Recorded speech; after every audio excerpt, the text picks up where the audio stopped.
사도신경으로 신앙 고백하시겠습니다. 전능하사 천지를 만드신 하나님 아버지를 내가 믿사오며 그 외아들 우리 주 예수 그리스도를 믿사오니 이는 성령으로 잉태하사 동정녀 마리아에게 나시고 본디오 빌라도에게 고난을 받으사 십자가에 못 박혀 죽으시고 장사한 지 사흘 만에 죽은 자 가운데서 다시 살아나시며 하늘에 오르사 전능하신 하나님 우편에 앉아 계시다가 저희로서 산 자와 죽은 자를 심판하러 오시리라. 성령을 믿사오며 거룩한 공회와 성도가 서로 교통하는 것과 죄를 사하여 주시는 것과 몸이 다시 사는 것과 영원히 사는 것을 믿사옵나이다. 아멘. 찬송가 499장 찬송하시겠습니다.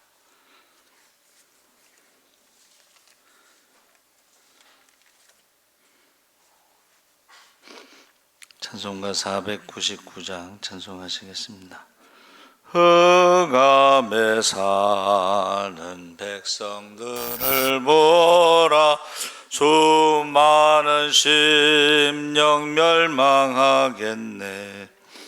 그 누가 갈까 주의 복음 들고 생명을 구원하는 곳으로. 큰 권세 주께 있으니 큰 권세 주께 있으니 너는 가서 주의 복음 전하라. 주가 너 항상 지키리라. 구원의 문은 넓게 열렸으니 십자가 군병 일어나거라. 너희의 힘을 하나로 뭉쳐서 죄악의 쇠사슬을 끊어라. 큰 권세 주께 있으니 큰 권세 주께 있으니 너는 가서 주의 복음 전하라. 주가 너 항상 지키리라. 왜 너는 멸망길을 가려느냐. 주 음성 듣고 응답하여라. 널 구원하려 예수 죽었으니 생명의 참된 복음 전하라.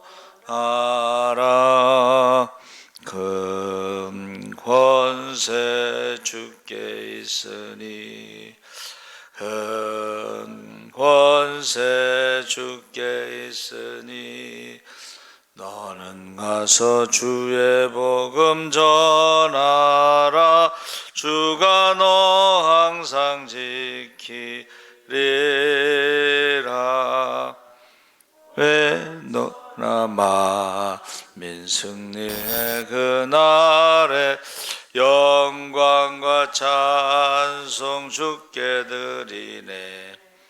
속죄함이 구원 받았으니 기쁘게 할렐루야 부르세. 큰 권세 주께 있으니 큰 권세 주께 있으니 너는 가서 주의 복음 전하라. 주가 너 항상 지키리라. 3절 한 번 더 하겠습니다. 왜 너는 멸망길을 가려느냐. 주 음성 듣고 응답하여라. 널 구원하여 예수 죽었으니 생명의 참된 복음 전하라. 큰 권세 주께 있으니 큰 권세 주께 있으니 너는 가서 주의 복음 전하라. 주가 너 항상 지키리라. 아멘. 하나님 말씀 마태복음 10장 1절에서 11절까지 말씀을 보겠습니다. 신약성경 14쪽에 있습니다.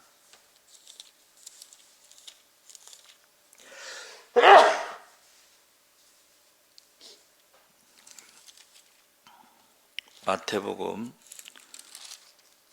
10장 1절에서 11절까지 우리 다 같이 읽겠습니다. 예수께서 그의 12 제자를 부르사 더러운 귀신을 쫓아내며 모든 병과 모든 약한 것을 고치는 권능을 주시니라. 12 사도의 이름은 이러하니 베드로라 하는 시몬을 비롯하여 그의 형제 안드레와 세베대의 아들 야고보와 그의 형제 요한, 빌립과 바돌로메, 도마와 세리마테, 알포의 아들 야고보와 다데오, 가나안인 시몬 및 가룟 유다 곧 예수를 판자라. 예수께서 이 12를 내보내시며 명하여 이르시되 이방인의 길로도 가지 말고 사마리아인의 고을에도 들어가지 말고 오히려 이스라엘 집에 잃어버린 양에게로 가라. 가면서 전파하여 말하되 천국이 가까웠다 하고 병든 자를 고치며 죽은 자를 살리며 나병 환자를 깨끗하게 하며 귀신을 쫓아내되 너희가 거저받았으니 거저주라. 너희 전대에 금이나 은이나 동을 가지지 말고 여행을 위하여 배낭이나 두벌옷이나 신이나 지팡이를 가지지 말라. 이는 일꾼이 자기의 먹을 것 받는 것이 마땅함이라. 어떤 성이나 마을에 들어가든지 그 중에 합당한 자를 찾아내어 너희가 떠나기까지 거기서 머물라. 아멘. 할렐루야. 잘 오셨습니다. 감사합니다. 오늘 말씀의 제목은 가자 아니면 보내자.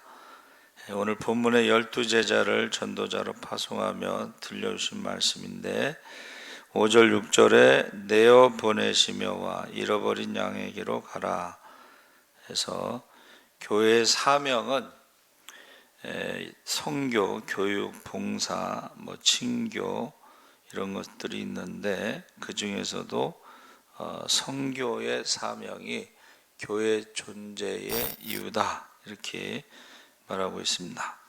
그래서 우리가 보내든지 가든지 둘 중에 하나는 해야지 교회의 존재 이유가 있는데 전도는 되어지는 것이 아니라 하는 것이다.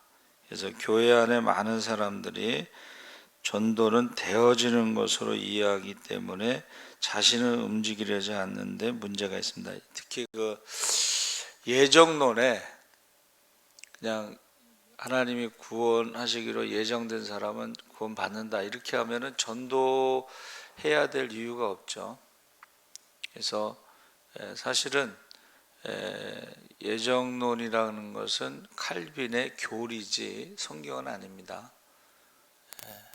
그래서 하나님께서 신명기에서도 복과 화와 저주와 생명을 내 앞에 두니까 너희가 선택하라고 그랬잖아요.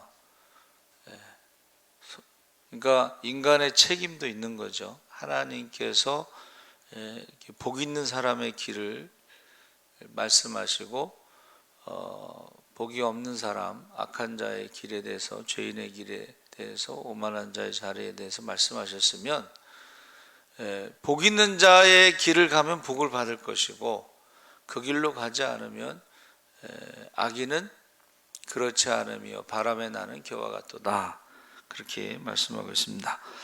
그래서 12 제자를 보내실 때에 이방인의 길로도 가지 말고 사마리아인의 고래도 들어가지 말고 차라리 이스라엘 집에 잃어버린 양에게로 가라. 그래서 이 가라는 말이 이제 3번 나오죠. 근데 2번은 이제 부정적인 것이죠. 예, 그래서 우리가 지금요 코로나로 인해서 교회 안 가는 교인들이 한 50% 이상이죠. 그 사람들을 이제 우리가 대상으로 잃어버린 양으로 생각하고 가야 된다. 그래서 전도할 때에 아예 모르는 사람들, 이방인들은 그 사람들보다는 그래도 교회를 다녔던 사람들이 다시 회복하는 게 더 빠르죠. 그래서 교회 학교를 다녔던 사람들의 한 80~90%는 교회 어른이 돼서 돌아온다, 뭐 이런 통계가 있었어요, 과거에는. 그래서 이 상처받은 사람들, 뭐 시험 든 사람들, 쉬고 있는 사람들, 이런 사람들을 전도의 1순위로 예수님께서 지금 말씀하셨고, 우리도 마찬가지죠. 우리도 교회를 가야겠는데 이렇게 망설이고 있는 사람들을 대상으로 하는 게 좋습니다.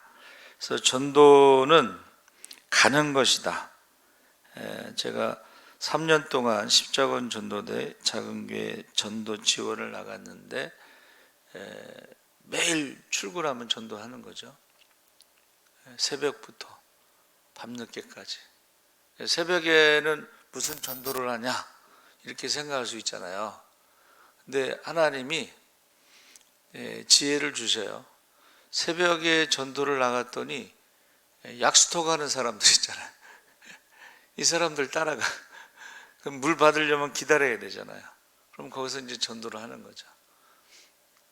건강을 위해서 우리가 약수물 받듯이 우리가 정신건강, 영혼의 건강, 구원을 위해서 우리가 말씀을 들어야 되고, 그렇게 이제 새벽에 약수터 따라가서 전도했던 기억도 있고, 밤늦게 전도는 제가 수지에 있을 때요, 밤에 차 타고 오잖아요. 그러면 이제 그 수지에서 양재사거리까지 한 30~40분, 40분 정도 걸리나? 그러면 그 옆에 앉은 사람 40분 동안 어디 갈 수가 없잖아요. 그러니까 이제 전도를 제가 시작하죠. 그래서 사실은 우리가 때를 얻든지 못 얻든지 장소 불문하고 어디서든지 사람을 만나서 대화할 수가 있습니다. 그래서 제가 늘 이야기하는 것 중에 하나가 현대자동차 판매왕의 원칙이 있어요. 현대자동차 판매왕, 무조건 나가라, 무조건 만나라, 무조건 말하라. 근데 제가 그 말 듣고 전도도 똑같은 것 같아요. 그래서 3년 동안 제가 십자군 전도대에 있어가지고 이제 후배 전도사님, 십자군 대원들 교육을 좀 해달라고 해서 갔어요. 그래서 제가 말한 게 무조건 나가라는 거예요. 무조건 나가라. 그리고 무조건 만나라. 무조건 말하라.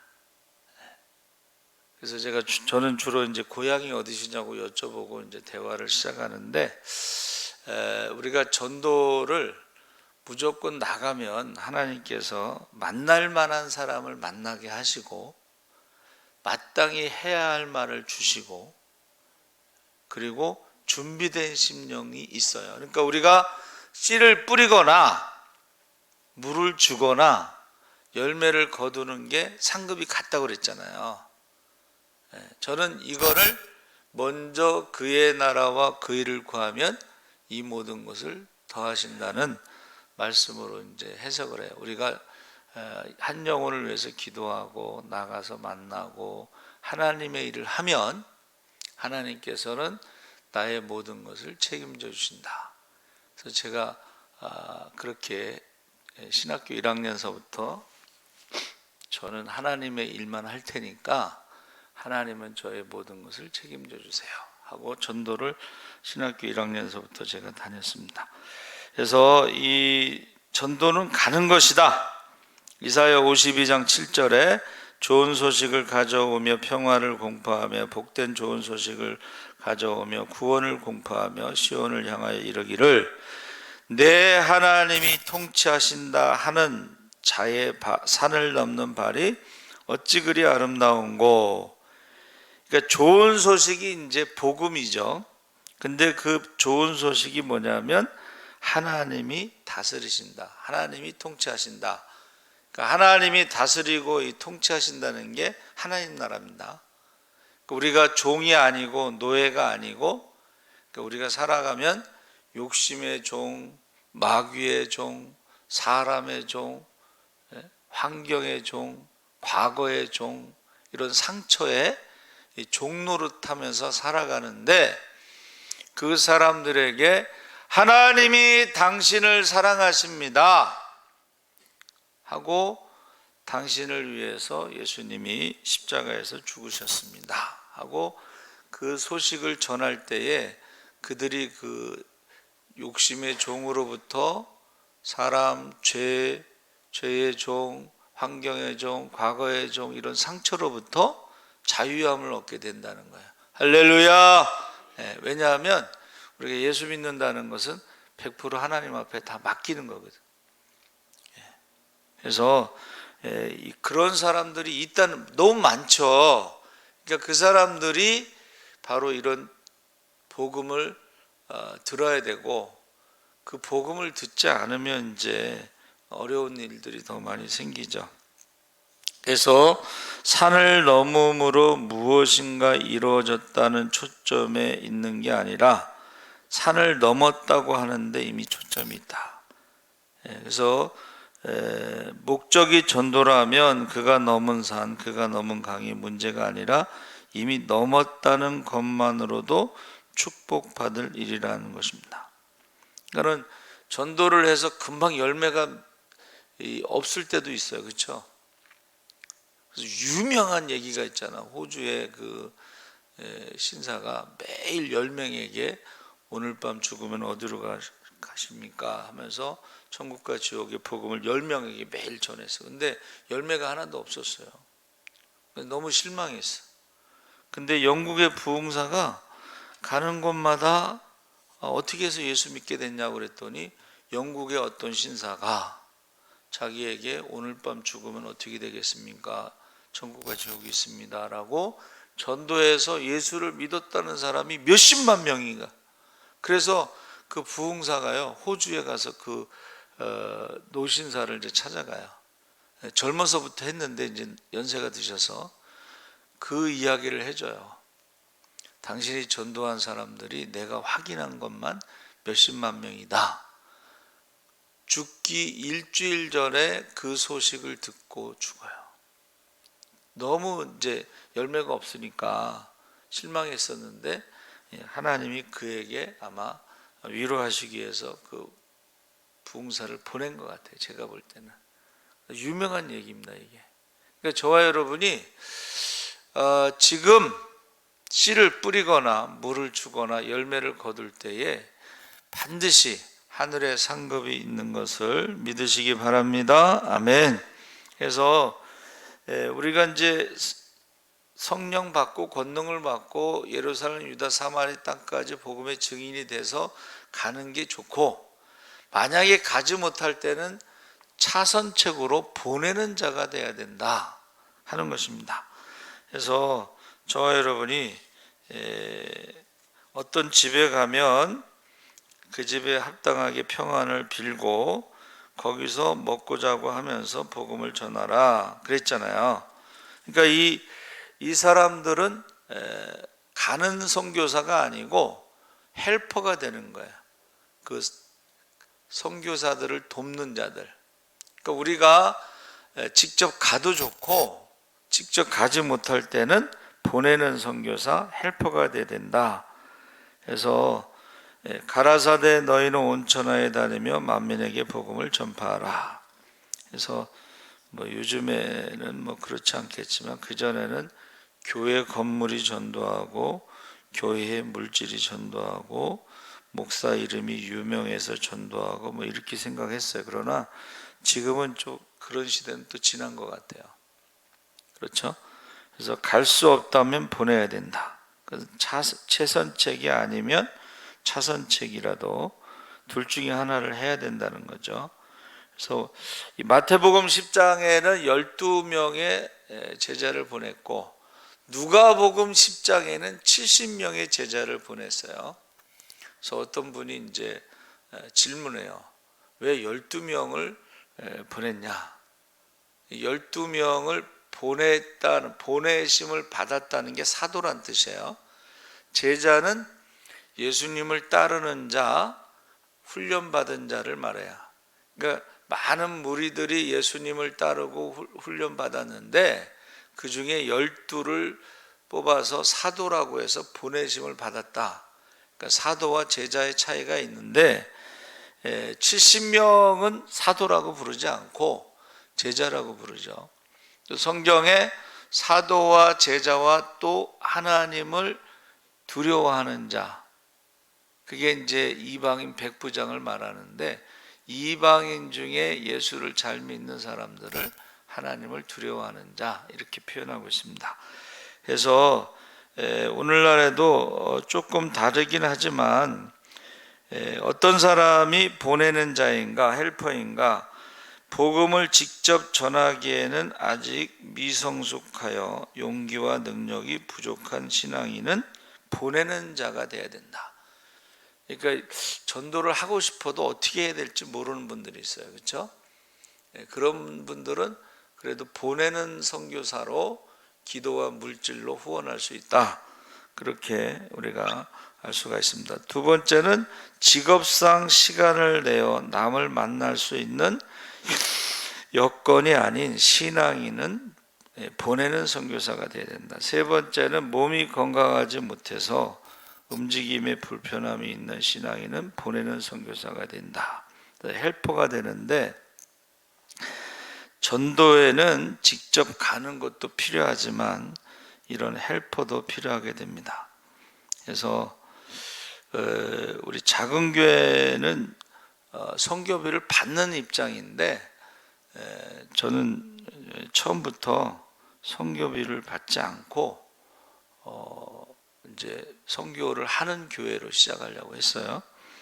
근데 이제 저희 선배님이 왜 선교비 신청 안 했냐고 그래서 100교회가 넘지만 다 어렵다면서요. 그랬더니 자네 교회가 어려운 교회야. 그러면서 내가 대신 신청했어. 그래서 한 달에 30만 원씩 지방에서 선교비를 받았어요. 근데 저는 그 받은 선교비를 다시 선교비로 흘려 보냈어요. 그런데 선교를 하면서 교회가 부흥되고 선교를 하면서 재정이 많아졌어요. 교회가 부흥되면 재정도 많아지죠. 그러니까 우리가 먼저 그의 나라와 그 일을 구하면 이 모든 것을 더하신다는 말씀이 맞다는 거예요. 선교하기 전과 후가 달라지고, 그래서 우리 교회는 작은 교회의 희망이다, 개척교회 모델이다 하는 것은 서울에서 개척해서 선교비를 보내는 교회가 많지 않은데 우리 교회는 그런 교회가 되어야 되겠다, 그렇게 기도하고 있습니다. 그리고 물질적인 후원, 기도의 후원도 여러분 여호수아가 전쟁할 때 모세가 아론과 훌을 대동해서 산에 올라갔잖아요. 그 모세가 기도할 때에 아론과 훌이 돕는 자가 됐고 기도를 돕는 자가 됐고 그 기도가 여호수아가 전쟁에 이길 수 있는 도움이 된 거죠. 그러니까 우리가요 선교사들을 파송해 놓고 기도하지 않는 것은 굉장히 위험한 짓을 하고 있는 거예요. 거기는요 굉장히 영적 싸움이 치열합니다. 여러분 우리나라에서 비행기를 타고 딱 뜨면요 십자가를 찾기가 어려워요. 교회 찾기가 어려워요. 근데 그 우상을 섬기는 사람들의 그 나라에 가면 귀신들이 엄청나게 역사해요. 우리 동기 중에 이스라엘을 갔는데 영적인 싸움이 치열해. 이스라엘에 가서 40일 금식 기도했어요. 그래도 못 버티고 돌아오는 것 같아요. 굉장히 치열합니다, 영적 싸움. 우리 선교사 친구들 말 들어보면 뭐 강도들이 수시로 들어온다는 거예요. 그러니까 베개 아래에 권총을 놓고서 잔다, 뭐 그렇게 표현하더라고. 그러니까 언제 죽을지 모른다는 거예요, 사실은. 그러니까 우리가 기도를 안 하잖아요. 그건 죄예요, 진짜. 선교사들을 보내놓고 기도를 안 하는 건 죄입니다. 물질적인 것도 마찬가지예요. 항상 가난한 나라에 이제 선교사들을 가면 그들에게 필요한 것이 빵과 복음이다는 거예요. 그래서 한쪽에는 복음을 들고 가고 한쪽에는 빵을 들고 가야 된다. 그러면 그 사람들이 그 빵 하나 먹기 위해서 하루를 걸어서 와서 예배 드릴 수도 있고. 그러니까 우리가요, 우리 박주장 목사님이 한 달에 한 300만 원 정도 생활비하고 선교비를 쓰는데 저희가 10% 감당해서 30만 원씩 보내요. 이제 한국에 들어올 때 비행기 값의 한 10%를 또 이렇게 지원하려고 그러고 지금까지 해왔는데, 우리가 기도만 하고 선교비를 보내지 않으면 그건 뭐 굶어 죽으라는 거랑 똑같은 거죠. 그래서 저와 여러분이 기도도 해야 돼요. 영적인 싸움이니까. 그리고 선교비도 보내야 돼요. 그래서 우리는 구역 예배 헌금을 구역 선교 헌금이라고 불러요. 근데 이 코로나가 와서 이게 구역 예배가 무너지고, 그래도 예배는 못 드리더라도 선교 헌금을 하는 구역이 있어요. 구역 선교 헌금. 무슨 말이냐면 그 구역에 자기들이 맡고 있는 선교사들이 있어요. 그럼 구역 예배 드릴 때마다 그 선교사님들을 위해서 기도하라는 거예요. 근데 예배는 못 드리더라도 이제 선교헌금 하고, 기도로도 예배는 못 드리더라도 기도는 해야 돼요. 그거 입장을 바꿔놓고 생각해봐. 하루에 30명씩 순교하는 시대에 자기 아들이 선교사로 갔는데 기도도 안 하고 선교비도 안 보내면 어떻게 되겠어요? 그러니까 우리가 우리 자녀라고 생각하고 그렇게 해야 된다는 것입니다. 그래서 이번에 그 박주장 목사님 7년 안식년 들어왔는데 너무 감사해요. 갈 때 빈손으로 갔거든. 아무것도 없이 그냥 간 거예요. 근데 이제 가자마자 이제 소식이 들리는 거예요. 어떤 사람이 미국에 이렇게, 거기가 이제 가깝거든요. 미국에 가면서 뭐 멕시코에 가면서 자기 집에 들어와서 살아라고 했다. 집이 마련된 거.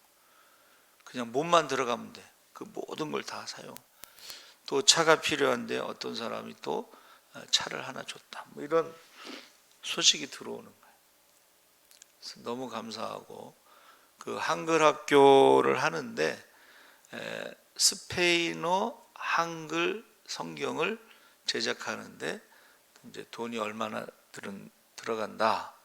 그랬을 때에 저희 교회에서 그 성경 헌금 그래서 보내드렸고, 다 보낸 건 아니고 일부를 보냈고, 또 다른 교회에서도 누가 후원해서 그 성경책, 스페인어 한글 성경책을 찍는 데 필요한 돈을 보냈어요. 그래서 저와 여러분이 디모데후서 4장 2절의 말씀을 전파하라. 때를 어떤지 못 어떤지 항상 힘쓰라. 범사에 오래 참음과 가르침으로 경책하며 경계하며 권하라. 그러니까 가지 않으면 전할 수 없고 보내지 않으면 전할 수 없습니다. 그래서 가지 않으면 어떻게 전하겠어요? 듣지 않으면 어떻게 그래서 가는 게 중요하다.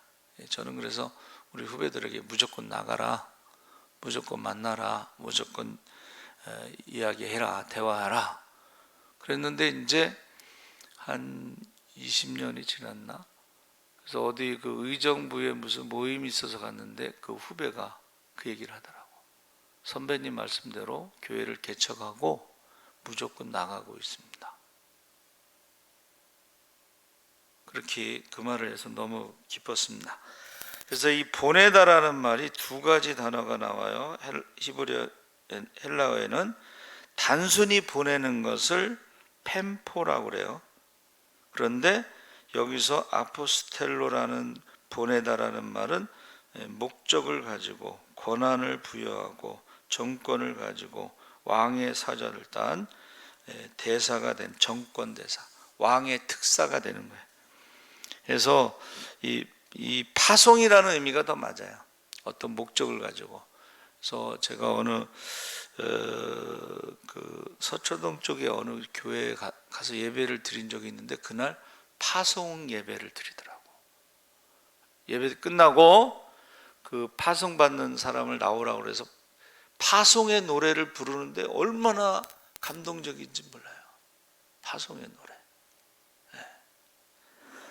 그래서 이 히브리어는 살라흐라고 그랬는데 이거는 이제 선교사 훈련, 선교사 교육, 그리고 후원자라는 뜻을 가지고 있어요.